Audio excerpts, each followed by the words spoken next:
Stories of Journey to the West, Chapter 16. Chapter 16. The monks of Guanyin Monastery plot for the treasure. The Black Wind Mountain Demon steals the cassock. Quite a title. Tang Sanzang and Sun Wukong. They arrive as night's falling, and they spot this monastery. A place to rest, hopefully. That's the idea. So right away, you understand this isn't some tiny little shrine on the roadside. No, it sounds substantial, significant. Yeah, exactly. And then there's the description of the surroundings. Yeah. It sounds almost, well, mystical. Yeah, I remember reading about rainbow clouds and red mist near the gates. That sounds pretty special. It does, and it gets specific about the trees, too. Pine and bamboo, described with this word wuchu. Which means? Clear and secluded, peaceful. And then cypress and juniper, called oli. Alili. Proud. Radiant. Something like that. Yeah, proud, beautiful, radiant. It gives them this sort of spiritual quality. It's not just listing trees. So you've got these special trees, the big buildings. It mentions bell and drum towers, a pagoda. It's painting a deliberate picture. This is meant to feel like a really significant, maybe even an ideal spiritual location. And doesn't the text even include a poem right there describing the place? It does. And that poem really hammers the point home. What does it say? Things like, a pure land on earth is rare, and also that famous mountains are mostly occupied by monks. Okay, so the source is basically telling you up front, pay attention, this place is supposed to be important. It's one of those special spiritual centers. Precisely, setting a very high expectation for what this monastery represents. Right, so they arrive at this, seemingly perfect, important spiritual place. What happens when they actually meet the monks inside? What do they look like? The text gives some nice, distinct details here. It mentions their hats, their clean clothes, copper ring earrings, silk belts, straw shoes. You get a real visual. Sounds quite uniform, quite monastic. Very much so. And they're carrying wooden fish, those percussion things. And it says they're constantly chanting prajna. Prajna. Yeah. A key Buddhist term, right? Wisdom. Exactly. Yeah. So it paints this picture of a very formal, very disciplined, almost ritualistic community going about its business. Makes sense. And the initial interaction, is it formal too? Oh, yes. Follows that pattern. Shablang Sanzang offers a very respectful greeting. Ongir dongsamsum. A formal inquiry or greeting. Right. And the monks reply politely. They say, home, shizan, meaning, oh, we didn't see you coming, forgive us. And then they give a formal invitation. Wu fangzang yancha. Come into the abbot's quarters for tea. Seems pretty standard. A polite welcome. Nothing unusual yet. Exactly. Seems routine. But then, this is where, like you said, it gets really interesting. This is the part people often remember. Yeah. What is the monk's reaction, their immediate reaction, when Sun Wukong, when Monkey comes into view? It's like a switch flips. All that formality just evaporates instantly. The text says they were just a bit scared. Well, maybe that's putting it mildly based on what comes next. Because their very first question is just shocked. Just Chanmei Dunchi. What? What thing is that? Imagine being called a thing. It's dehumanizing. Shows pure confusion and fear. Wow. Okay, so how does Xuanzang the master handle this? This raw fear aimed at his disciple. He tries to smooth it over quick, tells them, quiet down, Kionyan, and explains, simply, this is my disciple. But then he adds something important, maybe as a bit of a warning. Which is? He says Wukong is songa, quick-tempered. The fear seems to get worse. The text uses these really physical descriptions like diglagehanjin. They shivered. Trembled. Trembled, shivered. And they were like, giggling, biting their fingers, like in shock or total distress. Wow. So they're terrified. What do they say then? They actually push back at Xuanzang. They ask him how on earth he could take such an ugly head, strange brain as a disciple. That's incredibly blunt, harsh. So what's Xuanzang's defense? How does he justify having this thing, this ugly head, strange brain, as his main companion? His answer is brilliant and so pragmatic. He tells them basically, you can't judge by looks. You just don't know. Okay. And then he delivers that fantastic line. It's a direct quote. Ugly is ugly, but very useful. Exactly. Forget the looks. He gets the job done. They go in and they see the main hall. There's a sign. Guanyin, Chanyuan. Guanyin Zen Monastery. Guanyin, the Bodhisattva. That must have been significant for Xuanzang. Oh, hugely significant. So the text says he felt great joy, like he was actually seeing the bodhisattva herself. He immediately wants to offer thanks, pay respects. Makes total sense. Pure devotion kicking in. How does he do that? The description is quite detailed. Yeah.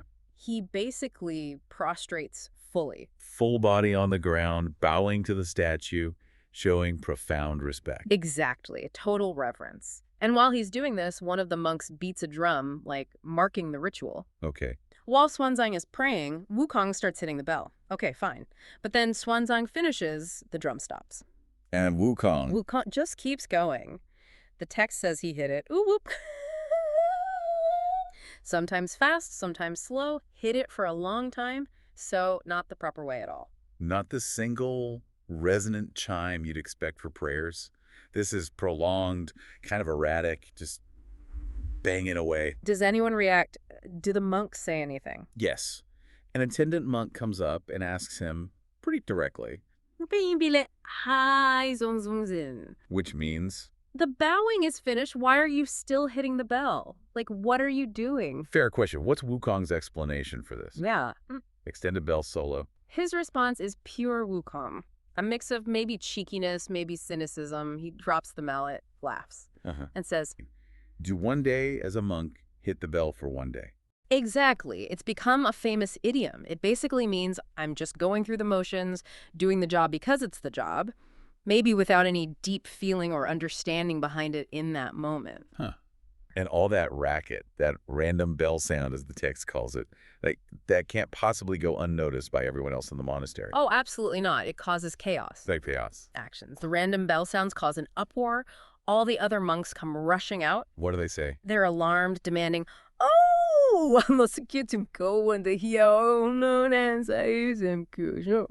Which wild man is here randomly hitting the bell and drum? So now he's graduated from thing to wild man. Yes, they've already categorized him based on the noise, and Wukong's response to being called a wild man. I bet he loved it. He seems to embrace it. He jumps out, really dramatic, shouts, "Ooh," like a challenge or a sharp rebuke. Okay. And then he announces, "She runs and watches And our grandpa's son hit it for fun. He's claiming ownership loudly. and claiming seniority. Grandpa's son. How do the monks react now, seeing this figure who was just a thing, then a wild man, now declaring himself their grandpa? This can't be good. It's pure terror, even Yeah. worse than before. The text says they were dun-din, Scared, falling over themselves. tumbling. Yeah, stumbling and falling in fear. And they don't call him thing or wild man. They cry out something else entirely. One, two. Lei Gunyai. Grandpa Legong. They're calling him the Thunder God? Yes, Grandpa Thunder God. And Wukong's reply to that. He leans into it, doubles down on the boast. He yells back, "Li Grenshi Huamda Chongsunerde." Legong is my great-grandson. Seriously. Seriously, he's saying the actual terrifying Thunder God is just a junior relative of his. Then, oddly, he tells them to get up, stop being afraid. He identifies the group, points to Xuanzang maybe, saying they are Old masters, or sirs, from the eastern land Great Tang, basically identifying Xuanzang. right. And seeing Xuanzang, the recognizable pious figure of the Tang monk, seems to be the key. That finally allows the monks to sort of process things. They see the holy man and maybe connect the dots, and they finally relax a bit and bow properly. Okay, so Xuanzang's presence eventually anchors the situation. After all that, the initial welcome, the fear, the piety, the crazy bell ringing, the wild man, the thunder god terror, the boast.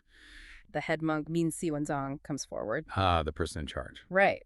And he does the proper thing, formally inviting them to the the back chambers for tea and presumably lodging. The text says they're led to the back rooms, their horses tied up, their luggage is carried in, and they finally take their seats. And it leads them pretty quickly to a meeting with the head of the monastery. And their introduction to the abbot is, well, it's quite striking, isn't it? Oh, absolutely. The source gives us this incredibly detailed, elaborate description of how he looks, really highlighting his high status or maybe, his accumulated wealth within the monastery. He really does paint a picture. He's wearing this ornate, square Vermella-Cutie hat, right? And it's got this shining cat's eye stone treasure on top. Mm-hmm. And his cassock isn't plain at all. It's embroidered silk with this bright emerald fringe. Even his shoes. Studded with 8 treasures, it says. Uh-huh. And the staff, inlaid with cloud stars, it's a display of serious opulence. Totally. But what's fascinating is how the text immediately puts that next to his physical description. It's quite the contrast. Exactly. His face is full of wrinkles, described really vividly, like Lishan Laomu, this legendary ancient figure, which signals, extreme age. Right. His eyes are dim, like the East Sea Dragon King, suggesting maybe faded power or just poor sight.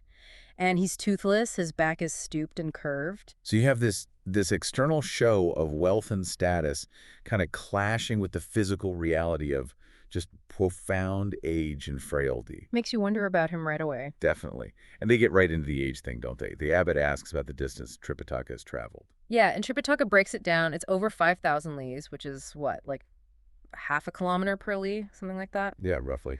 So 5,000 leagues from Chang'an to World's Mountain, where he met his first disciple, then another 5,000 or 6,000 leagues to get here to this monastery. So they figure maybe 10,000 li total. About that, yeah. Wow. That's a truly immense distance, even now. For sure. And the old abbot acknowledges it. He says his monastery is also 10,000 leagues away from Chang'an. But then he follows up with this seemingly humble remark. Right, calling himself insignificant, like sitting in a well looking at the sky, because he hasn't left the mountain gate. Sounds humble, yeah. But knowing what happens next, you have to wonder if it's a bit of an act. Maybe. Because when Tripitaka asks his age, the number is just, well, astonishing, 270 years old. 270. That's incredible. And this is where Sun Wukong, always the audacious one. He just can't resist, can he? No. He pipes up with that classic line saying, "This is still my grandchild for 10,000 generations." Only Wukong would say something like that. Tripitaka naturally is not pleased. He glares at him, tells him quietly, don't speak so recklessly. But the abbot, maybe he's heard it all before. He just seems to brush it off as crazy talk and moves things along. Yeah, moves on to tea. And this gives us another pretty clear signal about the monastery's wealth and the abbot's refined taste, I guess. Definitely. The text just goes into detail again. The specific items they use for the tea ceremony. They serve it on a sheep-fat jade plate, poured from a white copper pot. Into enamel-inlaid gold cups. And the tea itself, it's described with, sensory detail.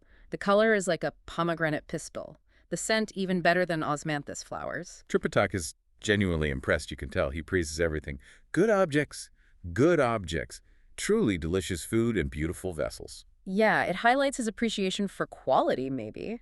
But perhaps also just how basic things have been for him on his journey so far. Could be. And the abbot responds again with that feigned humility, right? Calling them eye-soiling objects. Mm-hmm.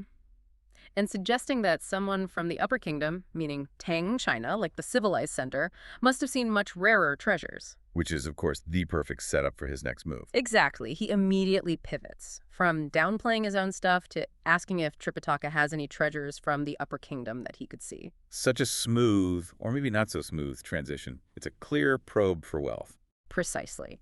After claiming he has nothing special, he goes straight for their potential treasures. Tripitaka tries to deflect, actually.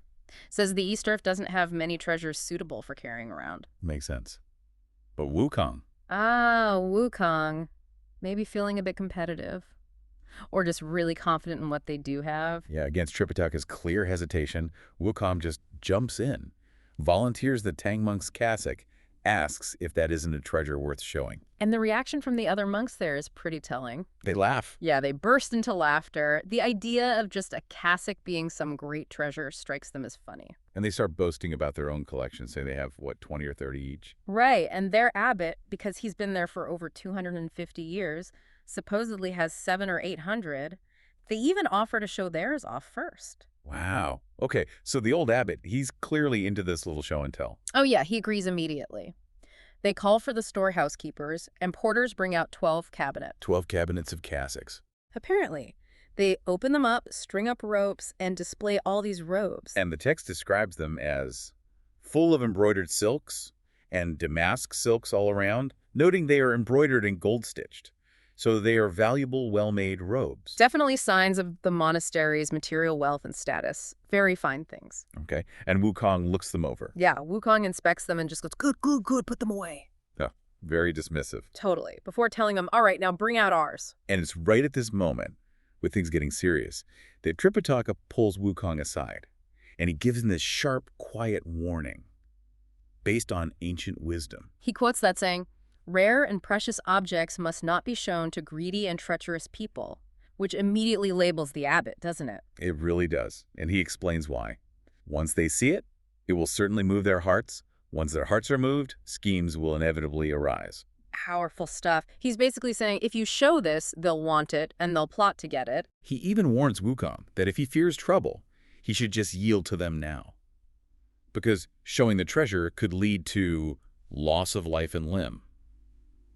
He sees real danger here. Yeah, it's a stark warning about greed, about temptation, about reading the room. But Wukong, the powerful disciple, so confident in his own strength, he just completely ignores it. Blows it off, laughs and says, "Relax, relax, it's all on old son." Just dismisses his master's very real fear with that characteristic arrogance. Or self-assurance, maybe. Depends how you see it. True. And he goes straight to the baggage, unpacks the cassock, and even before it's fully revealed, well, it's still wrapped up. The text says rays of light burst forth just from the wrapped package. Wow. And once the wrapping's off and the cassock is unfolded, it fills the room, brilliant red light and auspicious energy. The very monks who were just laughing, now they're full of praise and delight, just stunned by the radiance. And the description in the source, it makes it so clear this is no ordinary robe.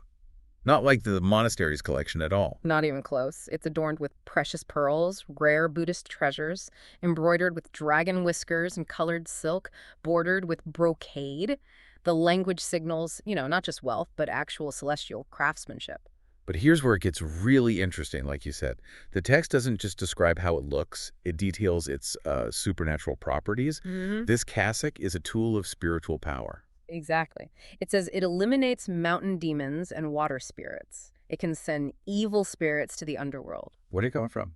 Made by heavenly immortals, the text says. And there's this critical restriction. Only true monks can wear it. So this isn't just a fancy robe. It's a sacred artifact essential for the journey. It represents genuine spiritual authority, something maybe inaccessible to those just focused on worldly things. Okay, so seeing this incredible display, the old abbot's reaction is immediate. And the text is explicit about it, isn't it? Very explicit. It states, "Indeed, his treacherous heart was moved."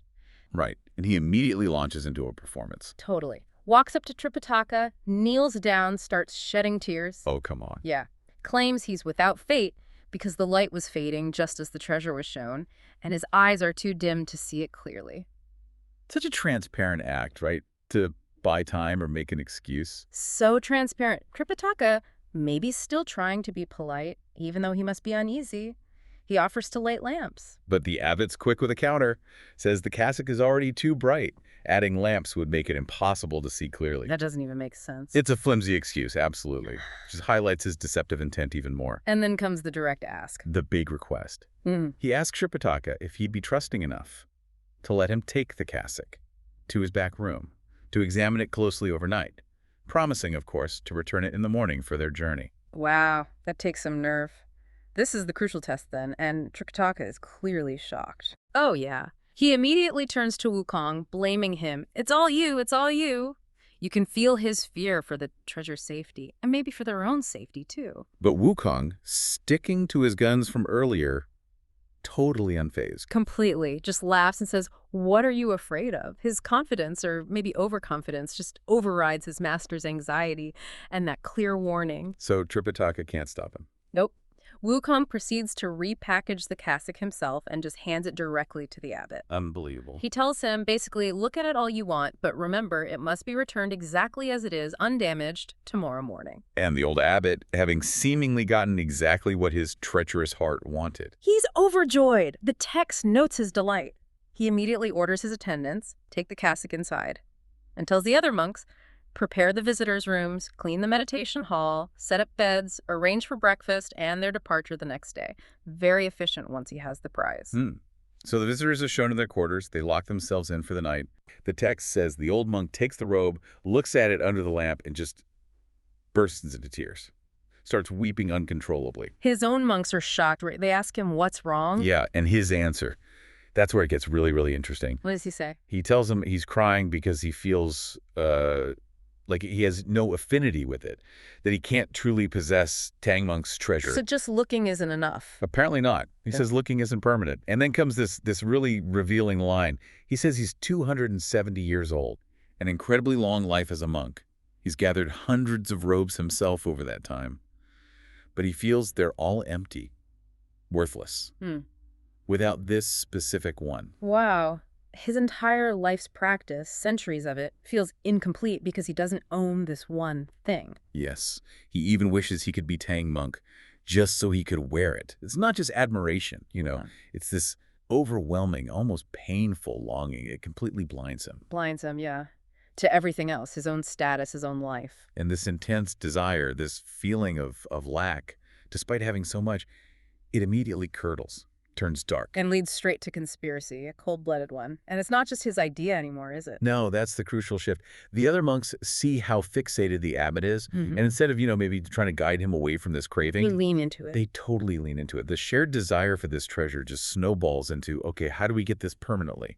And that discussion very quickly degrades into, well, murder and theft. From a younger monk, Guangxi, it's brutally direct. Gather the strong guys, break into the meditation hall where the pilgrims are sleeping. Oh, wow. Kill them violently, bury the bodies, take everything, the robe, the horse, the luggage. Just a straightforward smash and grab. Horrifying, but simple. Okay, pure force. Well, his junior, Guangbu, immediately flags the risk there. He specifically mentions the furry-faced one, Sun Wukong, being trouble. They clocked him as dangerous, smart. Right, so Guangbu's plan is more cunning, more deceptive. He suggests getting monks from all over the monastery, gathering tons of firewood, surrounding the meditation hall, and just burning the whole building down, with the pilgrims and the horse still inside. Burning it down to make it look like an accident, cover their tracks. Exactly. Total destruction, no witnesses left. Yeah. That's the idea. And when they compare the two plans? The preference is clear. The text says, strong, strong, strong. This plan is even more clever. They go all in on the arson plan. Wow, that choice, that preference for just total annihilation, it says a lot about how far gone they are. It really does. And the scale here, it's not just a couple of bad apples, is it? You mean more monks were involved? Way more. The source specifies over 200 monks. 200. From both, 70 or 80 different sections or living areas within the monastery. They're all involved in hauling the firewood. So this wasn't some secret plot by a few guys. This was monastery-wide. See, while Tang Monk genuinely fast asleep, Wukong's just pretending. He is. How does the text put it? It says he's sort of preserving his spirit, refining his energy, but with his eyes mistily awake. He hears all the commotion outside, the firewood. And his alarm bells go off immediately. Instantly. He suspects foul play. Could it be thieves plotting against us? His first instinct is caution, especially with his master vulnerable. Right. So does he just burst out? Well, that's his first thought, naturally. Just grab his staff and confront them. But for once, he actually pauses. He hesitates. That's not very Wukong-like. Why? It isn't, is it? But he thinks about it. If he opens the door, he'll wake his master. And Tang Monk would likely just scold him for being impulsive, for causing trouble again. The master's disapproval, a powerful deterrent even for Monkey King. Exactly. So he needs a way to figure out what's really going on, but discreetly. And cue the shape-shifting powers. You got it. He needs the perfect disguise for eavesdropping. So he turns into a bee. The tiny little bee. He shakes himself. Poof, he's a bee. The great sage equal to heaven, buzzing around spying on monks. That's brilliant and kind of funny. It is. And it's as this little bee flitting about completely unnoticed that he gets the full picture and confirms it's way worse than just theft. Just as my master predicted, they want to kill us and steal my win. That's why they have such poisonous hearts. He weighs the consequences. Killing over 200 monks, even plotting monks. That would definitely make Tang Monk furious, extremely angry. And it would probably delay the whole pilgrimage significantly. Right, the bigger picture, the journey. Exactly. So he makes a strategic call. One somersault and bam, he's up at the South Heaven Gate. Straight to heaven, just like that. That's quite the errand run. Who's he looking for? He goes right to the broad-eyed heavenly king, Guangwu Tianwang. This king is known to have some potent artifacts. Wukong explains the situation. Master's trapped, bad guys setting a fire, dire straits, and asks to borrow the tea. The fire-repelling cover. Makes sense. Seems straightforward. It does, but there's a little twist, isn't there? The Heavenly King asks a perfectly logical question. Which is? He points out, if people are setting a fire, wouldn't you normally borrow something to put it out? Like, water? Yeah, that seems reasonable. What does Wukong say to that? This is where Wukong's true, slightly mischievous intention comes out. He basically tells the king, you don't get it. Oh.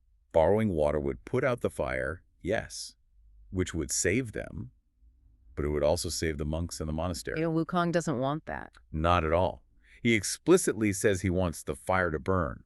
He just wants the pilgrims protected by the cover. His goal isn't just survival, it's punishment. The Heavenly King even sort of chuckles about it, apparently, noting this monkey still has such an unkind heart, only caring about himself. But he gives him the cover anyway. He does. He recognizes the danger Tang Monk is in, so he lends Wukong the fire-repelling cover. So Wukong grabs the cover, zips back down, presumably places it over the meditation hall, protecting his master, the horse, the luggage. And himself. He gets everything important under cover, just as the monks light those massive piles of firewood they gathered. And then the fire starts. And it becomes this incredibly dramatic scene, almost epic. And Wukong doesn't just let it happen. He helps it along. He fans the flames. Seriously. Yep. Uses his magic to conjure a strong wind. Blows from the southeast right onto the fire because, as the text says, Simio Hong, the wind follows the fire's momentum. It makes it rage even harder. The description in the source material here is just incredibly vivid, isn't it? It paints this picture of total destruction. Oh, absolutely. Black smoke everywhere, thick and dense, red flames surging, leaping high. The smoke blots out the stars. The fire lights up the ground from miles around. It uses some powerful comparisons too, right? It does. Compares the sound and sight to things like firecrackers at the end of the year or cannon fire from an army. Just emphasizes the sheer scale and violence of it. And it's just consuming everything. Everything. Statues, buildings, the whole structure. The text even throws in these grand historical comparisons to hammer home the scale of the disaster, like the Battle of Red Cliffs or the burning of the Yapang Palace. Famous destructive fires from history, so the monks plan, using fire to destroy the pilgrims and get the robe. It gets turned back on them, completely. While the monks who lit the fire, they're trapped. The source says they're high on, filling the whole courtyard with cries of bitter suffering as they're caught in their own inferno. And this isn't a small fire we're talking about. The description used in the source is literally soaring to the sky. Which tells you something, right? It's so immense it lights up the entire surrounding area. The scale is key because it means this isn't just a local problem. About 20, what's that, roughly 7-8 miles south? Something like that, yeah. South of the monastery on Blackwind Mountain lives a powerful monster in his Blackwind cave. Okay. The text says he was just waking up, saw this intense light, and initially mistook it for the sun rising early. Mistaking a fire for sunrise. Wow! It gives you a real sense of just how big this blaze was. It must have been incredible. But that confusion quickly passes. He realizes it's the monastery, and here's where it gets interesting. His initial thought, according to the text, is surprisingly noble. Noble.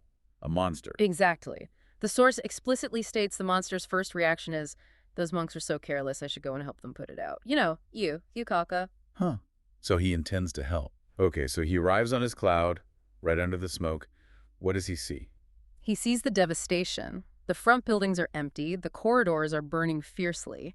The text mentions Hashue. Right. He even starts calling out for water. Ashiu! He genuinely shows up ready to lend a hand, it seems. There's always a but, isn't there? There usually is. His perspective shifts almost immediately. He notices the back rooms haven't caught fire.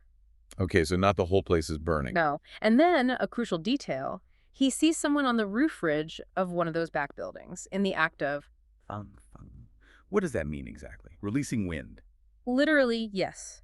But idiomatically, especially in this context, during a fire, it strongly implies someone is either keeping watch for others or maybe, possibly, actively contributing to the fire's spread. Like fanning the flames. Or even setting part of it. Could be. It's the text's subtle way of hinting that this fire might not be accidental. And that observation draws him towards the untouched back section. Precisely. He enters the abbot's quarters and spots something on a table, a bundle described as a halt, A felt bundle, but it's glowing. Glowing. Yeah, emitting a sort of colored, radiant light. Whatever it is, it's clearly something special. Intriguing. So he checks it out. His curiosity piqued. He opens it. And inside is the brocade casaya, the highly prized ceremonial robe that Tang Sanzang possesses. The kasaya. The very one. The text calls it a wuduxia, a rare treasure of Buddhism. And this discovery is the absolute pivotal moment for our would-be rescuer. Oh, absolutely, because the very next line is incredibly telling. Wealth moves the heart. Yeah. The sight of this stunning, precious treasure instantly extinguishes any thought of helping fight the fire. His entire intention changes. Just like that. The monastery is burning, monks are in distress, but the treasure is right there, apparently unprotected amidst the chaos. And he acts instantly. The text says he takes the kasaya, Noya. Which means taking advantage of the confusion or crowd to rob, like looting during a riot. He snatches the treasure and flies back east toward his mountain home. The monster who came to save becomes a thief. Incredible turnaround. And while the monster makes his escape, the fire continues its destructive path, finally burning itself out around 5 a.m. the next morning. Right. The source then gives us a picture of the scene among the surviving monks. And how are they doing? Must be devastated. It's a mix of genuine distress and something else, too. They're crying. Sure, but they're also immediately digging through the ashes. Looking for valuables. Exactly. Onyo, looking for metal scraps, burnt charcoal, trying to recover gold and silver. They're building temporary shelters, cooking meals outside. Practicalities, I guess. But the dominant sound is loud, complaining. Who? Just chaos and resentment. The text's focus here is very much on their loss of material possessions and the immediate hardship, which is an interesting detail given, the scale of the disaster they've just survived. It is telling. Now, while all this is going down at the monastery, Sun Wukong has been on a quick mission. So he zipped up to the South Heaven Gate on his somersault cloud to return it a fire avoidance cover to the broad-eyed Heavenly King. As you do, he returns it with a casual, "Thanks for the loan." The Heavenly King expresses relief, saying he was worried about getting his treasure back quickly. Understandable. Wukong, ever confident, replies with a great line. Is this old Sun the type of person who would cheat face to face? This is called good to borrow, good to return. Borrowing again won't be difficult. The king invites him to hang out, saying they haven't had a chance to chat, but Wukong declines. Too busy. Yeah, he explains that his life isn't like it used to be, sitting around. Oh, that's a wonderful phrase, isn't it? Like just lounging on rotten benches, idly chatting. Love that image. Now, he says, he's busy protecting Tang Sanzang and has no free time. So he makes a quick exit. Okay, so he rushes back down, finds the monastery in ruins, I assume. He rushes back down, seeing the morning sun. Yeah. He arrives at their meditation hall, which is, surprisingly, untouched. Ah, because of the fire cover he borrowed? Presumably, yes. To enter undetected, he transforms into a tiny bee, flies inside, changes back, and finds his master, Tang Sanzang, still completely asleep. Slept through the whole thing. Wukong wakes him up. Wakes him up saying it's late. Sanzang wakes up, notes the time, gets dressed. And then he opens the door. And that's when Sanzang opens the door. The shock must have been immense. He looks out and sees only toppled walls and red scorched walls everywhere. Just rubble. Pretty much. No towers or halls left. He's horrified, asking, how are all the buildings gone? Only red walls remain. Why?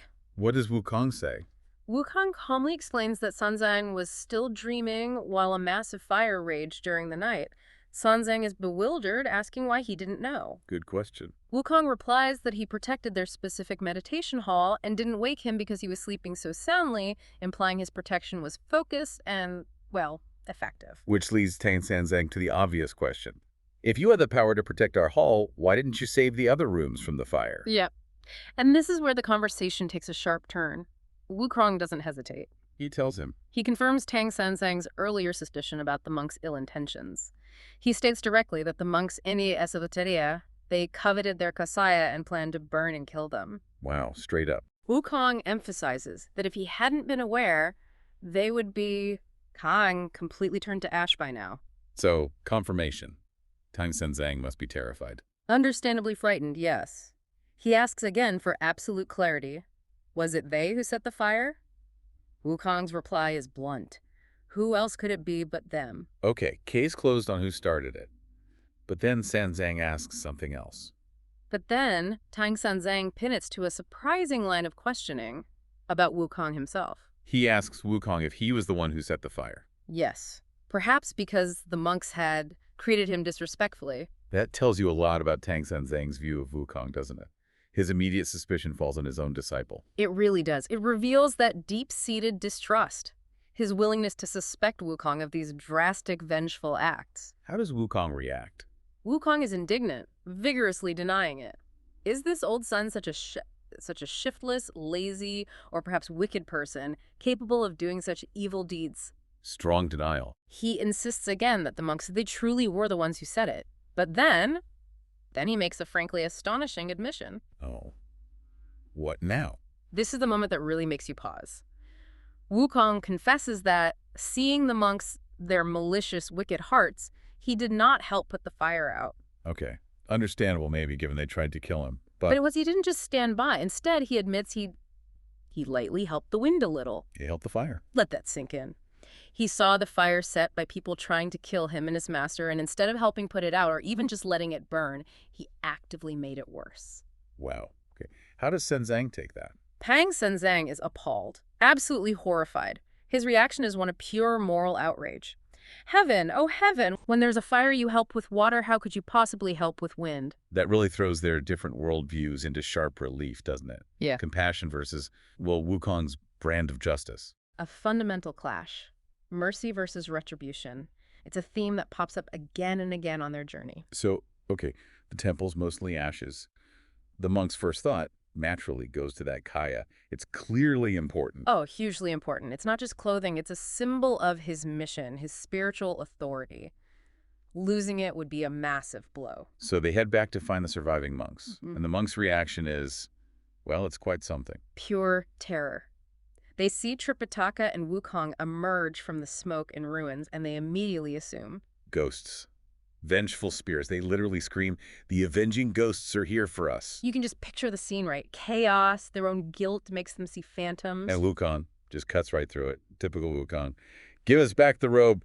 Blunt as ever. And the monks, panicked, immediately start pointing fingers. It was Guangmu. It was the old abbot. They planned it. Classic passing the buck. What does that tell you about the vibe in that temple community? Not great, right? So just a lot of fear, maybe infighting, self-preservation kicking in hard, no real unity there. Interestingly, some monks are still trying to make sense of it. They actually ask if Tripitaka and Wukong are even real, like human, given they supposedly survived that inferno. It's a logical question from their terrified perspective, I suppose. And Wukong's response? Yeah. Pure bravado. He just tells them, go see the meditation hall for yourselves, then come talk. Putting the proof right in front of them? Yeah. A clever move. So the monks creep out, check the front, and there it is, the meditation hall. Completely untouched. Imagine that moment. Disbelief, then dawning horror, maybe?